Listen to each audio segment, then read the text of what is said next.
Hello दोस्तों। तो आज मैं आप लोग को एक्सप्लेन करने वाला हूँ द थीप्स स्टोरी, जिसके राइटर हैं रस्किन बॉन्ड। ये पूरा स्टोरी एक चोर के बारे में है जिसका नाम इस स्टोरी में हरी सिंह होता है। वो अब तक बहुतों को लूट चुका था, लेकिन जब अनिल से मिलता है तो उसे नहीं लूट पाता है।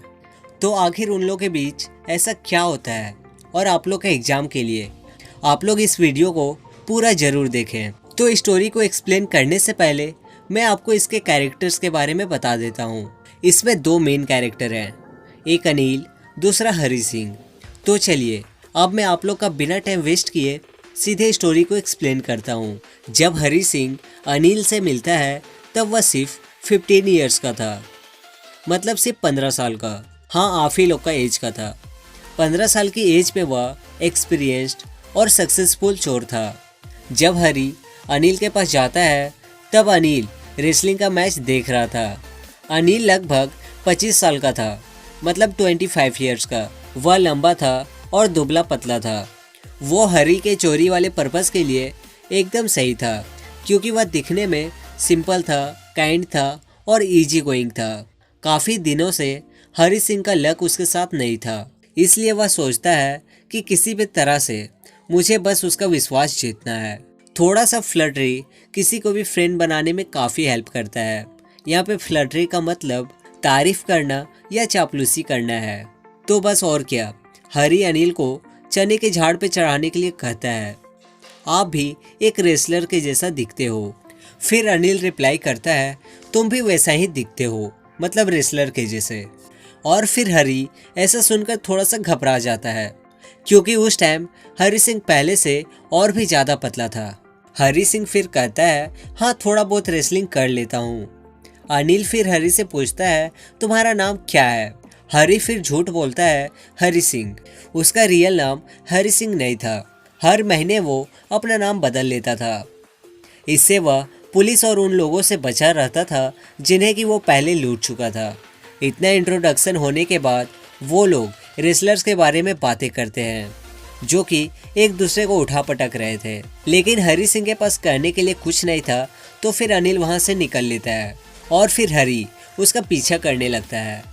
अनिल फिर उसको दोबारा से हेलो कहता है और हरी सिंह एक स्माइल करता है और कहता है, मैं आपके लिए काम करना चाहता हूँ। लेकिन फिर अनिल कहता है कि मैं तुम्हें पैसे नहीं दे पाऊँगा। फिर बेचारा हरी लगभग 1 मिनट से ज़्यादा देर तक सोचने में बिता देता है कि कहीं उसने अनिल को समझने में गलती तो नहीं कर दी। लेकिन फिर भी हरी सिंह कहता है, क्या तुम मुझे खाना खिला सकते हो? फिर अनिल पूछता है, क्या तुम खाना पका सकते हो? तो फिर हरी सिंह फिर से झूठ बोलता है और कहता है, हाँ मैं खाना पका सकता हूँ। तो फिर अनिल कहता है, यदि तुम खाना पका सकते हो तो मैं तुम्हें खाना खिला सकता हूँ। तब फिर अनिल हरी सिंह को जमुना स्वीट शॉप के ऊपर अपने रूम में ले जाता है और कहता है, तुम बालकोनी में सो सकते हो। लेकिन उस रात को हरी सिंह इतना घटिया खाना बनाता है कि अनिल उसको खाता नहीं, बल्कि आवारा कुत्तों को दे देता है और हरी सिंह को वहाँ से निकल जाने के लिए कह देता है। लेकिन फिर हरी अपना स्माइल के साथ अनिल से बहुत रिक्वेस्ट करता है और उससे चिपका रहता है, और फिर अनिल भी हंसने लगता है। और फिर बाद में अनिल उसका सिर थपथपाता है और कहता है, कोई बात नहीं, मैं तुम्हें खाना बनाना सिखाऊंगा।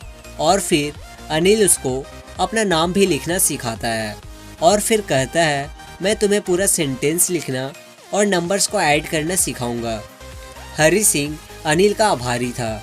वह जानता था यदि उसने एजुकेटेड इंसान के जैसा लिखना सीख गया तो वह जो पा सकता था उसकी कोई लिमिट नहीं रहेगी। अनिल के लिए काम करना हरी के लिए बहुत मज़ेदार था। वह सुबह में चाय बनाता और बाकी का समय दिन भर का सामान खरीदने में बीत जाता। वह लगभग दिन भर में 1 रुपया बचा लेता था। फिर यहाँ पे हरी सिंह कहता है कि मेरे विचार से अनिल ये सब जानता था, लेकिन वह कभी भी इस बात का बुरा नहीं मानता था। अनिल को रेगुलर पैसे नहीं मिलते थे। वह 1 सप्ताह उधार लेता था और अगले सप्ताह रिटर्न कर देता था, और वह अगला चेक आने को लेकर चिंतित रहता था। लेकिन चेक जल्दी ही पहुंच जाता था और फिर वह बाहर जाता और सेलिब्रेट करता था। वह मैगजीन्स के लिए लेख लिखता था, जिससे कि उसके खर्चे चल रहे थे। लेकिन एक शाम वह नोटों का एक छोटा सा बंडल लेकर घर आता है और हरी सिंह से कहता है कि अभी अभी उसने एक पब्लिशर को एक बुक बेची है। और फिर हरी सिंह देखता है कि अनिल उस पैसे को गद्दे के नीचे रख रहा था। हरी सिंह अनिल के साथ लगभग 1 महीने से काम कर रहा था और उसने अभी तक सिर्फ सामानों को खरीदते समय ही अनिल को ठगा था। इसके अलावा उसने अभी तक कोई भी चोरी अनिल के घर नहीं की थी। हरी के पास ऐसा बहुत सा चांस था जब वह चोरी कर सकता था। यहाँ तक कि अनिल एक दरवाजे का चाबी भी हरी को दे रखा था और वह अपना मर्जी से कभी भी अंदर बाहर जा सकता था। हरी को बहुत ज़्यादा ट्रस्ट करने वाला इंसान मिला था। अनिल हरी पे बहुत ज़्यादा ट्रस्ट करता था और यही कारण था कि उसे लूटना काफ़ी डिफ़िकल्ट था। एक लालची आदमी को लूटना आसान है क्योंकि वह लूट जाए तो इसे सहन कर सकता है, लेकिन एक केयरलेस इंसान को लूटना डिफ़िकल्ट है। कभी कभी तो उसे पता भी नहीं चलता कि वह लूट गया है और इस बात से चोरी का पूरा मज़ा खराब हो जाता है। अब वो समय आ गया था जब हरी सिंह अपना रियल काम करने वाला था। हरी सिंह सोचता है कि यदि उसने पैसे नहीं लिए तो अनिल उसे अपने फ्रेंड्स के साथ जाकर उड़ा देगा और मुझे पे भी नहीं करेगा। अनिल सो रहा था और मूनलाइट बालकोनी से होते हुए बेड पे पड़ रही थी। हरी फ्लोर पे बैठा हुआ था और वह सिचुएशन का अंदाज़ा लगाता है कि यदि उसे अभी पैसे मिल जाए तो वो 10:30 बजे की लखनऊ एक्सप्रेस को पकड़ सकता है। और फिर हरी अपने कंबल से बाहर निकलता है और अनिल के बेड तक रेंगते हुए जाता है। अनिल चुपचाप सो रहा था, उसका फेस क्लियर और अनलाइंड था, जबकि हरी के फेस पे अनिल से अधिक मार्क्स थे। फिर हरी अपना हाथ गद्दे के नीचे डालता है और पैसों को खोजने लगता है और जब पैसे मिल जाते हैं तो पैसों को बाहर खींच लेता है। लेकिन तभी अनिल हरी की तरफ करवट लेता है और हरी एकदम से डर जाता है और फिर वो जल्दी से रेंगते हुए रूम से बाहर चला जाता है और फिर वो रोड पे पहुंचकर दौड़ने लगता है। उसने नोटों को अपने कमर के ऊपर पजामा के नाड़े से बांध रखा था। फिर वो अपना स्पीड को कम करता है और नोटों को गिनना शुरू करता है। नोटों के उस बंडल में 50-50 रुपए के 600 रुपए थे, मतलब कि 50-50 रुपए के 12 नोट थे। हरी इन पैसों से 1-2 वीक तक अरब के ऑयल बिजनेसमैन के जैसा रह सकता था। फिर हरी स्टेशन पर पहुंचता है, लेकिन वो टिकट ऑफिस के पास नहीं रुकता और सीधा प्लेटफॉर्म पर पहुंच जाता है। ऐसा नहीं था कि उसने सिर्फ ऐसा आज किया हो, बल्कि उसने अपने लाइफ में कभी भी टिकट नहीं लिया था। लखनऊ एक्सप्रेस जस्ट अभी चलनी शुरू हुई थी। ट्रेन अभी उतना भी स्पीड नहीं हुआ था कि उसे पकड़ा नहीं जा सकता था। ऐसे में हरी सोचता है कि उसे उछलकर ट्रेन के डब्बे में चढ़ जाना चाहिए, लेकिन किसी कारण से जिसको कि वो एक्सप्लेन नहीं कर सकता, थोड़ा सा हिचकिचाने लगता है और हरी के पास जो भागने का मौका था उसे वो खो देता है। ट्रेन चली जाती है और जब ट्रेन चली जाती है तो वो प्लेटफॉर्म पर अकेला बचता है। उस टाइम उसके दिमाग में कोई भी आइडिया नहीं था कि रात कहाँ बिताई जाए। हरी का कोई भी फ्रेंड नहीं था क्योंकि उसका मानना था कि फ्रेंड हेल्प कम और परेशान ज़्यादा करते हैं, और वो ऐसा भी नहीं चाहता था कि वो स्टेशन के पास किसी होटल में रुके।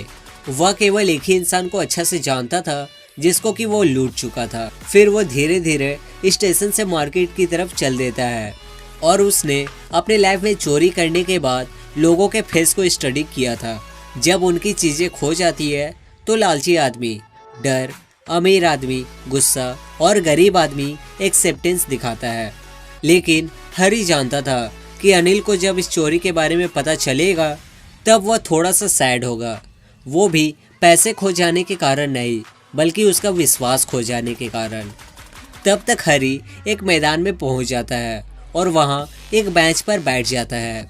अभी नवंबर की शुरुआत थी और रात बहुत ही ठंडी थी। यहाँ तक भी ठीक था, लेकिन हरी तब और ज़्यादा परेशान हो जाता है जब हल्की हल्की बारिश शुरू हो जाती है और जल्दी ही तेज बारिश होने लगती है और फिर हरी सिंह के शर्ट और पजामा उसके बॉडी से चिपकने लगते हैं और फिर एक ठंडी हवा चलने लगती है। फिर हरी वापस मार्केट में जाता है और एक क्लॉक टावर के नीचे बैठ जाता है। उस टाइम घड़ी में 12 बजे थे। तभी फिर हरी फील करता है कि इस बारिश के कारण नोट गीले हो गए हैं।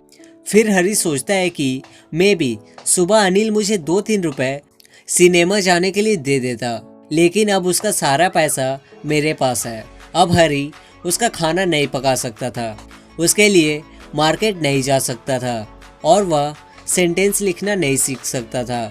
और फिर हरी चोरी की एक्साइटमेंट में वह सब कुछ भूल जाता है जो कि वह सीखा था, और वह जानता था कि यदि उसने सेंटेंस लिखना सीख गया तो वो कई सौ रुपए ला सकता है। चोरी करने का काम आसान था। जितना आसान चोरी करना था, कई बार उतना ही आसान पकड़ा जाना था। लेकिन रियल में एक बड़ा, क्लेवर और रिस्पेक्टेड आदमी बनने में कुछ और ही बात थी। और फिर हरी खुद से कहता है कि यदि उसे सिर्फ पढ़ना और लिखना सीखना है तो उसे अनिल के पास वापस जाना चाहिए। फिर हरी परेशान होकर वापस रूम की तरफ चल देता है, क्योंकि जितना मुश्किल किसी चीज़ को चोरी करने में नहीं होता है, उससे ज़्यादा मुश्किल उस चीज़ को बिना पता लगे वापस करने में होता है। और फिर हरी रूम पहुंचकर दरवाजे को धीरे से खोलता है और मूनलाइट में दरवाजे के बीच खड़ा हो जाता है। अनिल अभी तक सो रहा था। और फिर हरी रेंगते हुए बेड तक जाता है और पैसों को गद्दे के नीचे रख देता है। फिर अगली सुबह हरी लेट से उठता है। तब तक अनिल पहले से ही चाय बना चुका था और वो अपना हाथ हरी के सामने बढ़ाता है। उसके उंगलियों के बीच 50 रुपए का नोट था। उसे देखकर हरी का हार्ट पिघल जाता है और सोचता है कि उसका पता चल गया है। फिर अनिल कहता है, मैंने कल कुछ पैसे कमाए थे, अब से तुम्हें रेगुलर पैसे मिलेंगे। तब फिर थोड़ा सा हरी का उत्साह बढ़ता है, लेकिन जब वो नोट को लेता है तब वो देखता है कि नोट रात की बारिश की वजह से अभी तक गीला था। और फिर अनिल हरी से कहता है, आज से हम लोग सेंटेंस लिखना स्टार्ट करेंगे। लेकिन फिर हरी को लगता है कि अनिल सब जानता था, लेकिन ना ही उसके लिप्स ने कुछ कहे और ना ही हरी की आंखों ने कुछ कहा। और फिर हरी एक प्यारा से स्माइल करता है, लेकिन इस बार इसके लिए उसे कोई एफर्ट नहीं लगाना पड़ा था। इस बार उसका ओरिजिनल स्माइल था। तो बस यहीं पे ये स्टोरी खत्म होता है। आई होप आप लोग को स्टोरी अच्छे से समझ में आ गया होगा। अगर आपको इस वीडियो से ज़रा सी भी हेल्प मिली हो तो इसे लाइक कर देना, और अगर आपने अभी तक हमारे इस चैनल को सब्सक्राइब नहीं किया तो कर लो यार। तो बस आज के लिए इतना ही। अब मैं आप लोग से मिलता हूँ नेक्स्ट वीडियो में।